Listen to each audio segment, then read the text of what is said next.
What is up, everybody? Welcome to another World Cup preview here on Touchline Talk. Thank you so much for tuning in.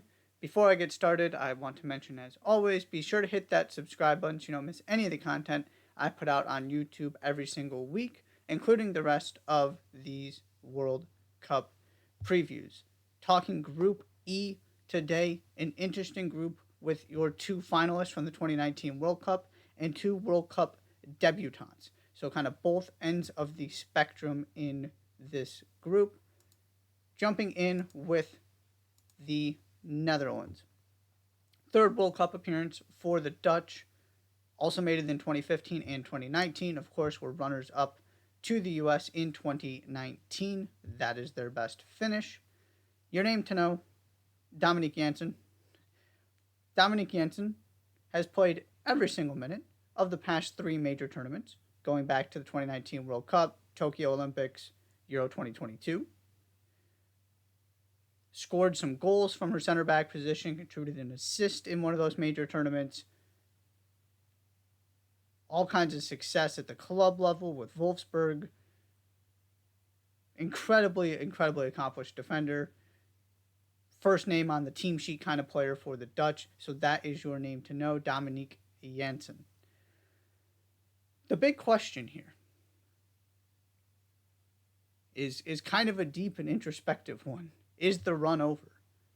This is a team that won Euro 2017 and then, as I already mentioned, got to the final of the 2019 World Cup. Since then, in those two major tournaments they've played in, they haven't gotten past the quarterfinals.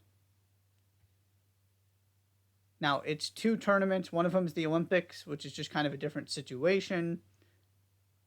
So it doesn't necessarily mean that this run is over. But they haven't been the same team they were in that 3-year stretch where they won one major tournament and made it to the final of the other. And were clearly the best team in Europe in terms of being able to compete on the world stage.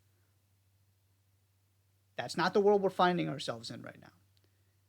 So the question for me here is, they're still obviously very good. They're near the top of the world rankings. They are a contender in this tournament. To the extent that if you go through 10 to 15 teams you think have a shot at winning, you're going to get to the Dutch. What I'm not convinced of is that you're actually putting them in that tier of teams where if one of the favorites doesn't win, these are the other teams that you feel like are legitimate contenders that have a shot. They're somewhere in that conversation, but I'm not convinced they belong in that second tier. They might be more of a tier 3 team. But also, they've shown you this group of players knows how to go make a semifinal and give themselves a chance to win this tournament. So you can't rule them out either. It's just kind of a strange place. And so this is going to be kind of the test to see, was that just an aberration where a couple tournaments didn't go well?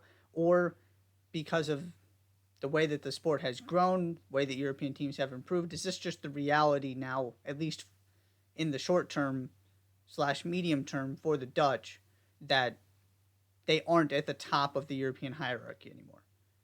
This is where we're going to find out kind of where all of that stands. Speaking of the European hierarchy, we have Portugal up next.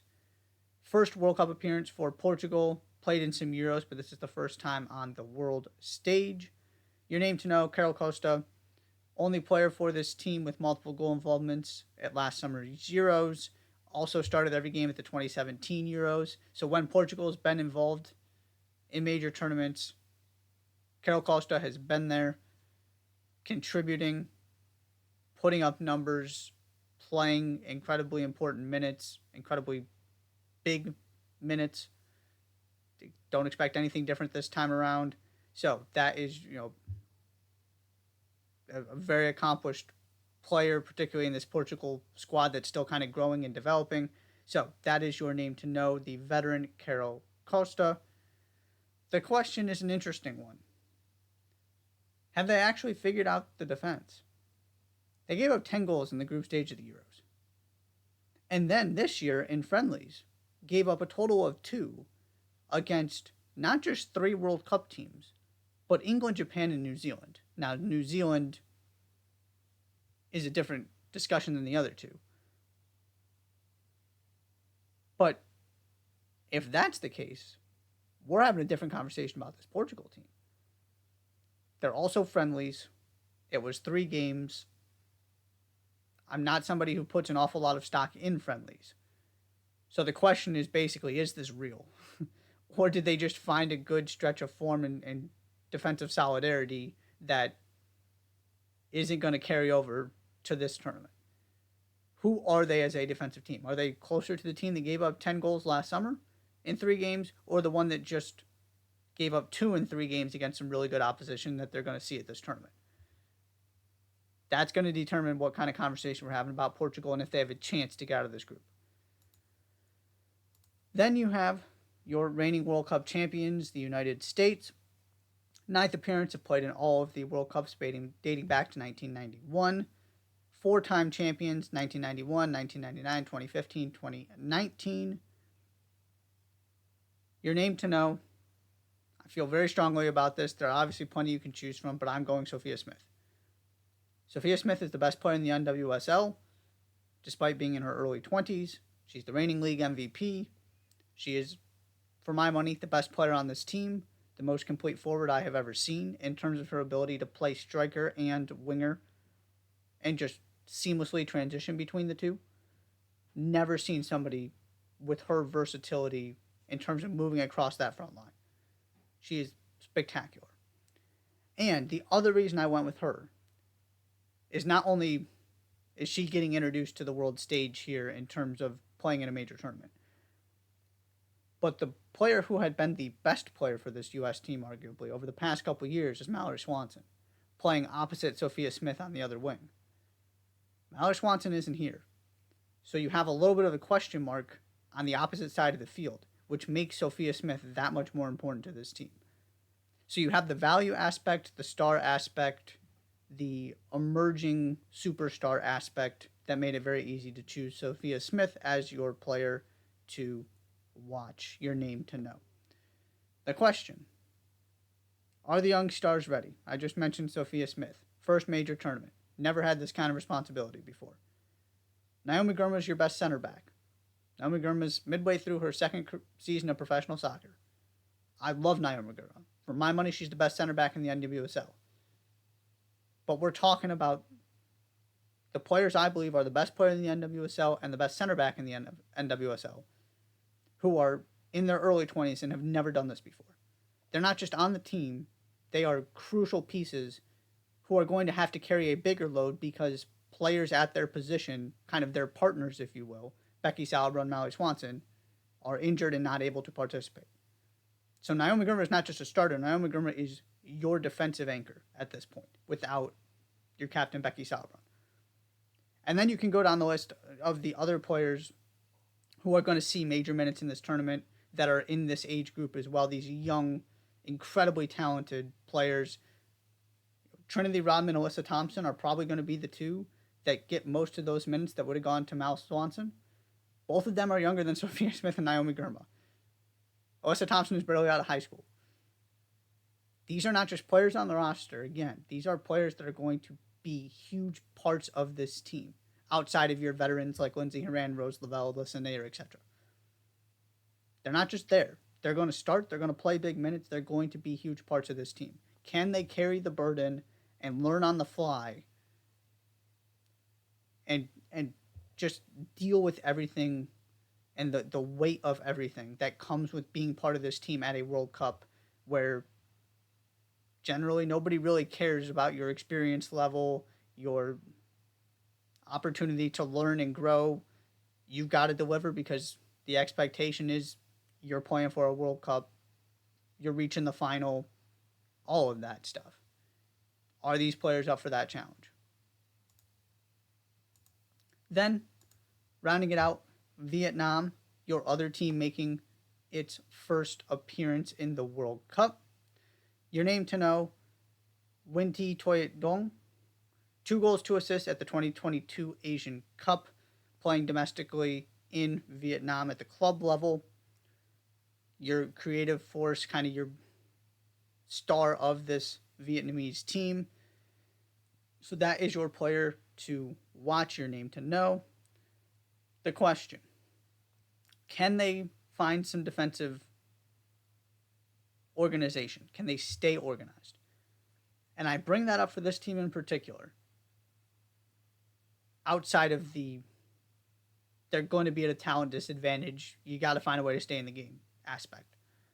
Because of what they did against Germany less than a month ago. It was a 2-1 loss. It's not like they beat Germany, but they kept the game 1-0 for a vast majority of it. All of the reviews you heard were raving about the organization of this Vietnamese team. That has got to be the level they're playing at if they hope to get out of this group. The odds are, of course, going to be stacked against them.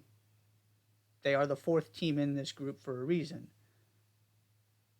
But they showed you something, that there is something there, that they can be difficult to play against. They might be able to bother somebody enough that it knocks somebody from second to third in this group and sends them home early. It allows one team to win the group instead of the other because they only get 1 point against Vietnam. I'm very curious to see what role this team is going to play in this group. But that is the big question is, do we get that version with the defensive organization that's really hard to break down? Because if we do, this could get a little bit interesting. Ultimately, of course, the U.S. are the favorites in this group, and I will mention this as well. I kind of talked about it on the Group D preview with England. To me, my favorite is the U.S. because of the depth and the storyline of this tournament, which is the players who aren't there for a variety of reasons, primarily injuries. I talked about England's in the Group D preview. I just talked about Becky Salbra and Mallory Swanson for the U.S.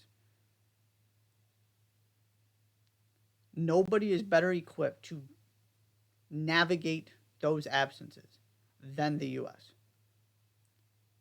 And so if you're kind of playing where everybody is shorthanded, at least a little bit, and at least the one team that I believe is on the U.S.'s level, I'll take the U.S. The other thing I'll say about this is that the gap in this World Cup is easily the smallest it's ever been, both because of the injuries suffered by the U.S. and just the realities of this U.S. team. It hasn't been terrific over the past couple years. You are integrating all of these new players who have never gone through this before. This is not an all-time great U.S. team. They're still the favorites to me. But if you're just talking from a pure talent, everybody available standpoint, which of course we're not, but I said this in England, I'll reiterate it here. If you just give me everybody at full strength, 100% availability, I'm taking England. But that's not the world we're living in. The great advantage the U.S. has is the depth. That you are still leaving incredible players at home, even though you had to replace important players on this team. It is remarkable how deep this talent, this pool is, this player pool. And so I'll give them the slight edge just because of the depth in a tournament where a lot of teams are having to figure out how to navigate this without their preferred group of 23 players. Outside of that, the Dutch are your other team you expect to go through. Portugal could make things interesting. I'm still not entirely convinced that's going to happen. I need to see more than what we saw at the Euros because that team isn't getting out of this group. The one that's performed in these friendlies might make things interesting. But we can't just assume that team is going to be the one that shows up. So definitely looking forward to this rematch between the U.S. and the Netherlands. Those are your two favorites to go through. And that is Group E. Thank you so much for tuning in. Be sure to hit that subscribe button. I'll see you next time.